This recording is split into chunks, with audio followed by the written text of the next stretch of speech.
నేటి నుండి నిన్ను ఆశీర్వదింతు లెక్కలేని మేలులతో నింపెదను నేటి నుండి నిన్ను ఆశీర్వదింతు లెక్కలేని మేలులతో నింపెదను అబ్రహాము దేవుడు ఇస్సాకు దేవుడు యాకోబు దేవుడు దీవించును అబ్రహాము దేవుడు ఇస్సాకు దేవుడు యాకోబు దేవుడు.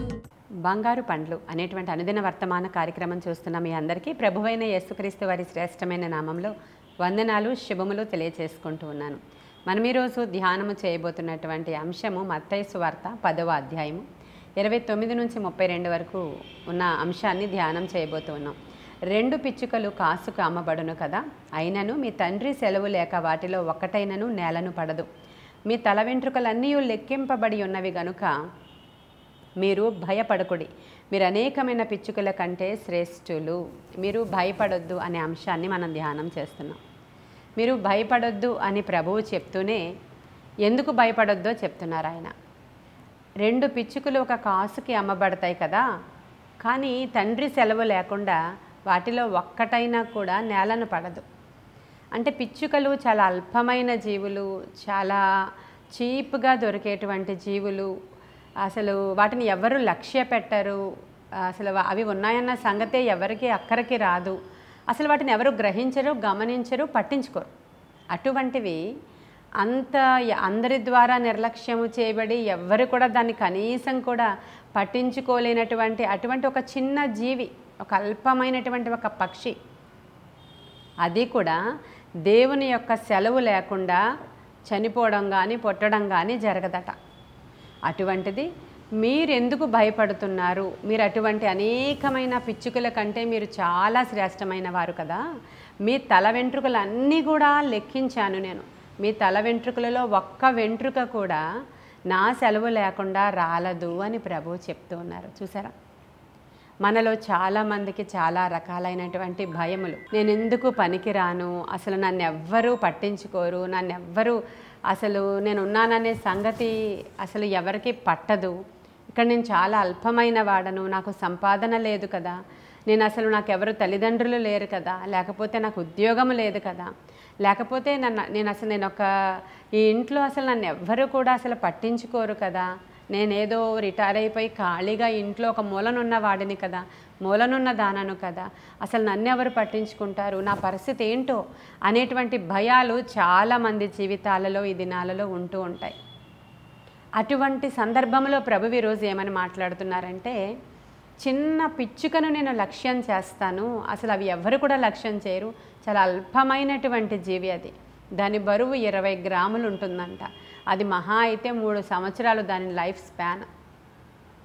అలా 3 సంవత్సరాలు పుట్టిన తర్వాత అక్కడక్కడ తిరిగి బ్రతికేటువంటి ఆ చిన్న అల్పమైన జీవిని నేను పట్టించుకుంటాను, నా సెలవు లేకుండా అది నేలను రాలదు ఎలాగునో, అసలు అలాంటి అనేకమైన పిచ్చుకల కంటే మీరు చాలా శ్రేష్టమైన వారు కదా, మిమ్మల్ని గూర్చి నేను పట్టించుకోనా, మీరు ఎందుకు భయపడుతున్నారు అనేటువంటి మాట ఈరోజు ఉదయకాల సమయంలో మీ గృహంలోనికి వచ్చి దేవుడు మాట్లాడుతున్న మాట, దేవుని వాక్యము మాట్లాడుతున్న మాట ఇది. కాబట్టి మీలో చాలామంది ఇలాంటి భయములకు, ఒక టెన్షన్స్కి, లేదంటే అల్పమైన వాళ్ళముగా మేము ఉన్నాము అనేటువంటి ఒక న్యూన్యతా భావానికి లోనవుతున్న ప్రతి వారితో కూడా ప్రభువు ఈరోజు ఉదయకాలం మాట్లాడుతున్నారు. దేని గురించి మీరు భయపడవలసిన అవసరత లేనే లేదు అని. దావీదు కీర్తనకారుడు 102వ కీర్తన 7వ వచనంలో మనం చూస్తే ఆయన అంటాడు, రాత్రి మెలకువగా ఉండి ఇంటి మీద ఉన్న ఒంటరి పిచ్చుక వలె నేనున్నాను అంటాడండి. దావీదు కీర్తన అది. దానిలో దావీదు చాలా శ్రమలలో, శోధనలలో, ఇరుకులలో, ఇబ్బందులలో, ఒంటరితనముతో చేయని నేరానికి అసలు తప్పు చేయలేదు ఆయన. అయినప్పటికీ అడవులలో ఒంటరి ప్రయాణం చేస్తున్నప్పుడు, ఆ అడవిలలో ఏమాత్రము వెలుగులేనటువంటి ఆ సమయంలో రాత్రి వేళ ఒంటరిగా కూర్చుని రోధించినటువంటి దినాలు ఎన్నో ఉన్నాయి దావీదు జీవితంలో. అసలు నేను ఏం చేశానని నన్ను ఇలా తరిమారు, అసలు నేను ఏ తప్పు చేశానని నేను ఇలా శిక్ష విధించబడుతున్నాను, అసలు నా తల్లిదండ్రులను విడిచిపెట్టొచ్చాను, అన్నదమ్ములను విడిచిపెట్టొచ్చాను. అసలు నేనున్నటువంటి ఆ గొర్రెల కాపరిగా ఉన్నప్పుడు నేను ఎంతో సంతోషంగా దేవునితో సహవాసం చేస్తూ ఎంతో మంచిగా దేవునితో ఉండేవాడిని. నన్ను ఇలా తరుముతున్నారేంటి? అసలు ఇలా ఒంటరి పిచ్చుకలాగా రాత్రి మెలకువగా ఉన్నటువంటి ఇంటి మీద ఒంటరిగా ఉన్న పిచ్చుకలాగా నేను ఉన్నానేంటి అని ఆయన బాధపడుతూ ఉన్నాడు. ఇలా చాలామంది జీవితాలలో బాధ అనుభవిస్తూ ఉంటారు ప్రియమైన దేవుని బిడ్డలారా. రాత్రిపూట ఒంటరిగా ఉన్నటువంటి ఆ యొక్క ఇంటి మీద ఉన్నటువంటి ఒక పిచ్చుకంట ఆయన ఎలా పోల్చుకుంటున్నాడో చూడండి. ఎందుకంటే పిచ్చుకలకి సహజంగా చీకటి అంటే భయం. పిచ్చుకలకి చీకటి అంటే భయం. అది వెలుగు లేకపోతే చాలా బెదిరిపోతుంది అన్నమాట ఆ యొక్క పక్షి. అందుకనే చూడండి చాలా చోట్ల పక్షులు ఊరికి చివర లేదంటే వీధి చివర అరణ్యంలో చాలా చాలా చెట్లు ఉన్న చోట మనుష్యులు ఎక్కువగా సంచరించలేని స్థలాలలో గూళ్ళు కట్టుకొని రాత్రిపూట అక్కడ సేద తీర్చబడుతూ ఉంటాయి అవి. కానీ పిచ్చుకలు మాత్రం గృహాల దగ్గర గూళ్ళు కట్టుకుంటూ ఉంటాయి. ఎందుకంటే దూరంగా ఉంటే వాటికి భయం, చీకట్లో ఉంటే వాటికి భయం. కాబట్టి గృహాలు ఎక్కడైతే ఉంటాయి ఇంటికి దగ్గరగా ఒక గూడు కట్టుకోవడం, ఒక గూడు అల్లుకోవడం, అక్కడ ధాన్యము అది వేలాడదీస్తూ ఉంటారు పల్లెటూర్లలో గృహాల దగ్గర మనం చూసినప్పుడు. ఆ ధాన్యపు గింజలు తినిన ఆ సరౌండింగ్స్లోనే ఇళ్లకు దగ్గరగా మనుష్యులకు దగ్గరగా ఉండాలని ఆశపడే ఒక జీవి అది. చాలా అల్పమైనది, స్వల్పమైనది, అసలు ఎవరూ పట్టించుకోలేనిది, చాలా చిన్నది. అసలు చాలా దాన్ని చూసినప్పుడు అసలు దాన్ని చాలా చీప్గా అమ్మేస్తారు దాన్ని. అంటే ఇక్కడ అమ్మకానికి కూడా పెట్టినట్లుగా లేఖనంలో ఉన్న మాటలు చూస్తాం మనం. లూకాసు వార్తలో కూడా దాని గురించి రాయబడి ఉంటుంది. 12వ అధ్యాయం 6-7 వచనాల్లో ఉంటుంది. అసలు ఈ అల్పమైనటువంటి చిన్న పిచ్చుక గురించి 40 సార్లు జీవగ్రంథంలో దేవుడు రాయించారంటే ఒకసారి అర్థం చేసుకోవాలి. అల్పులైన వారి ఎడల దేవుని యొక్క ఉద్దేశ్యాలు లేదంటే ఆలోచనలు, ఆయన యొక్క కనులు ఎలా ఉన్నాయో ప్రియమైన దేవుని బిడ్డలారా. అందుకని ఇక్కడ చీకట్లో ఒంటిగా ఉన్న పిచ్చుకలాగా ఇంటి మీద ఉన్నాను అంటున్నాడు ఆయన. వీటికి చీకటి అంటే చాలా భయము. అటువంటిది ఒంటరిగా అలాంటి సందర్భంలో దావీదు పడినటువంటి శ్రమను ఆయన జ్ఞాపకం చేసుకుంటున్నాడు. ఈరోజు మీలో ఎవరు ఇలాంటి శ్రమ కాలంలో ఉన్నారు? నా అన్నవాళ్ళు ఇదిగో నన్ను దూరం పెట్టారు, నాకు ఎవ్వరూ లేరు. అందరూ ఉన్నారు కానీ నేను ప్రత్యేకంగా వెలివేయబడి ఉంటాను. మా ఇంట్లో అందరూ ఉన్నారు కానీ నన్ను ఒక చాలా ఎందుకు పనికిరాని వస్తువులాగా, అసలు నన్ను పట్టించుకోలేని ఒక అసలు వస్తువులాగా కూడా నన్ను చూడడం లేదు అనేటువంటి ఆలోచనల్లో చాలామంది ఉన్నారు. వాళ్ళకి కలిగినటువంటి లేమిని బట్టి, వాళ్ళకి కలిగినటువంటి రోగాన్ని బట్టి, వాళ్ళకి కలిగినటువంటి ఇబ్బందిని బట్టి, వాళ్ళకున్న సమస్యలను బట్టి, భర్తను విడనాడిన స్త్రీలు, భార్య విడనాడిన పురుషులు, తల్లిదండ్రులు లేనటువంటి బిడ్డలు, రకరకాల పరిస్థితుల ద్వారా ఒంటరైన అనుభవాలు, బిడ్డలు లేని తల్లిదండ్రులు, బిడ్డలు దూర ప్రాంతాల్లో ఉండి ఇక్కడ ఎవరూ పట్టించుకోలేనటువంటి సింగిల్ పేరెంట్స్, ఇటువంటి వాళ్ళు అనేక మంది ఈరోజు ఒంటరితనాన్ని అనుభవిస్తూ ఇంటి మీద ఉన్న ఒంటరి పిచ్చుకలాగా వాళ్ళ జీవితకాలం వెళ్ళబుచ్చుతూ ఉంటే ప్రభు ఈరోజు మీతో మాట్లాడుతున్నారు. ఎందుకంటే మీరు భయపడవలసిన అవసరత లేదు, నా దగ్గర మీకు స్థానం ఉంది అంటున్నారు. హల్లెలూయా. ఎక్కడుందో తెలుసా మీకు? కీర్తనల గ్రంథం 84వ అధ్యాయంలో మీరు చూస్తే నా బలిపీఠము యొద్ద పిచ్చుకులకు నివాస స్థలము దొరికెను అంటున్నాడు ఆయన. హల్లెలూయా. ఆయన బలిపీఠము దగ్గరట ఆ చిన్న పిచ్చుకలకంట ఆయన నివాసం ఉంచుకోవడానికి స్థలం ఇస్తారంట.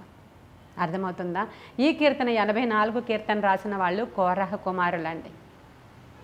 వాళ్ళు తల్లిదండ్రులను పోగొట్టుకున్నారు, బంధువులను పోగొట్టుకున్నారు. అయినప్పటికీ వారి యొక్క పాపంలో వీళ్ళు పాలిభాగస్తులుగా లేరు. మందిరాన్ని అంటుకుని ఉన్నారు. వాళ్ళు మందిరావరణలో గడుపుతూ ఉన్నారు. వాళ్ళ బలిపీఠము దగ్గర వాళ్ళకి స్థానం ఉంది. దేవుడు అవకాశం ఇచ్చాడు. వారి తండ్రికి, బంధువులకి, రక్త సంబంధులకి లేనటువంటి భాగ్యము వారికి దొరికింది. ఆ లోపలికి వచ్చి ఆ పరిస్థితులు చూసినప్పుడు అక్కడ ఉన్నటువంటి ఆ యొక్క గుడారములో ఉన్నటువంటి ఆ యొక్క రేకును చూసినప్పుడు ఆనాడు ఎలాగా భూమి నెరవిడిచి మింగేసిందో, ఎలాగ అక్కడ ఉపద్రవం వచ్చిందో, ఎలాగ అక్కడ భయంకరమైనటువంటి ఒక కీడు దేవుని యొద్ద నుంచి వచ్చినప్పుడు, తన తండ్రి సంబంధికులు, తండ్రి చనిపోయినప్పుడు వీళ్ళు ఎలా కాపాడబడ్డారో, కాపాడబడిన తరువాత ఎలా బలిపీఠము దగ్గర వారికి చోటు దొరికిందో అది జ్ఞాపకం చేసుకుంటూ రాసిన కీర్తన అది. ప్రియమైన దేవుని బిడ్డ, ఈరోజు ఎవ్వరు విడనాడినా, ఎవ్వరు లేకపోయినా, ఎవ్వరు కాదన్నా, ఎవ్వరు లేదన్నా, నీ వ్యసనాన్ని బట్టి, నీ పాపాన్ని బట్టి, నీ అవిధేయతను బట్టి ఒకవేళ ఒంటరి అయిపోయినా నీవు అయినా భయపడవలసిన అవసరత లేదు. ఇప్పుడు లేచి ఆయన సన్నిధిలోనికి వచ్చి ఆయన బలిపీఠము దగ్గరికి వచ్చి, అయ్యా నన్ను దృష్టించు అంటే వెంటనే నీ తట్టు చూసే దేవుడే యేసయ్య. ఆయన అటువంటి వారిని బాగా లక్ష్య పెట్టే దేవుడు. ఆయన కృంగిన వారిని లేవనెత్తగల సమర్థుడు. ఆయన పడిన వారిని ఉద్ధరించువాడు, లేవనెత్తువాడు, బాగు చేయువాడని ఆయనకి పేరు. ప్రియమైన దేవుని బిడ్డలారా, 84వ కీర్తనలో ఆ మాట చూస్తారా? 3వ వచనం, సైన్యములకు అధిపతియగు దేవా నా రాజా, నీ బలిపీఠము యొద్ద పిచ్చుకలకు నివాసము దొరుకును అనేటువంటి మాట ఎంత క్లియర్గా ఉందో చూడండి. మరి ఇటువంటి గొప్ప ధైర్యాన్ని ఇచ్చేటువంటి దేవుడు మన పక్షముగా ఉండగా మరి మీరు భయపడవలసిన అవసరం లేదని పరిశుద్ధాత్మ దేవుడు మీతో మాట్లాడుతున్నారు ఈరోజు. అటువంటి పిచ్చుకలకే అంత గొప్ప స్థానాన్ని దేవుడు ఇస్తానని వాగ్దానం చేసినప్పుడు అలాంటి అనేకమైన పిచ్చుకల కంటే మీరు చాలా శ్రేష్టమైన వారు కదా. మీరు ఏం తిందుమో, ఏం త్రాగుదుమో, ఏమి ధరించుకుందుమో, రేపటి దినం ఎలాగో, ఈరోజు ఎలాగో, రేపు ఎలాగో అనేటువంటి చింత మీరు ఎంత మాత్రం కూడా పడాల్సిన అవసరత లేదు. వాటన్నిటినీ పోషిస్తున్న మహారాజు మన పక్షముగా ఉన్నాడు. అబ్బా తండ్రి అని మొర్రపెట్టి ఆయన దగ్గరికి వెళితే ఆయన హక్కును చేర్చుకునే దేవుడు, ఆదరించే దేవుడు. మీరు భయపడొద్దు. దేవుని వాక్యాన్ని రెగ్యులర్గా చదవండి.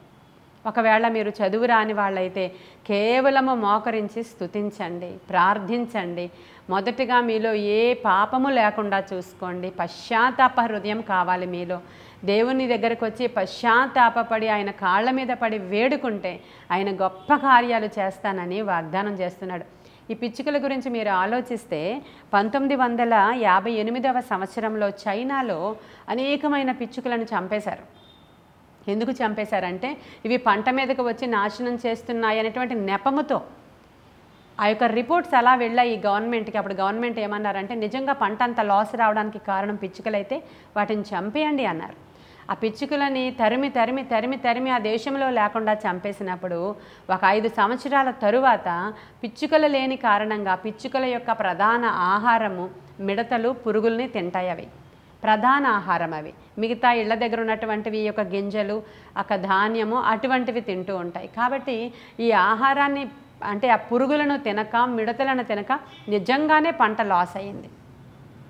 పురుగులు, చీడ పెరిగిపోయింది, మిడతలు పెరిగిపోయినాయి, పంట అంతా లాస్ అయింది. తద్వారా దేశంలోనికి కరువు వచ్చి 4 కోట్ల మంది కరువులో చనిపోయారంట. ప్రియమైన దేవుని బిడ్డలారా, అంటే మీరు అనుకుంటున్నారు నేను అల్పమైన దాన్ని, దేనికి పనికిరాను, అస్సలు ఎందుకు పనికిరాను, నా వల్ల ఉపయోగం లేదు, నన్ను ఇలాగే చూస్తున్నారు అందరని.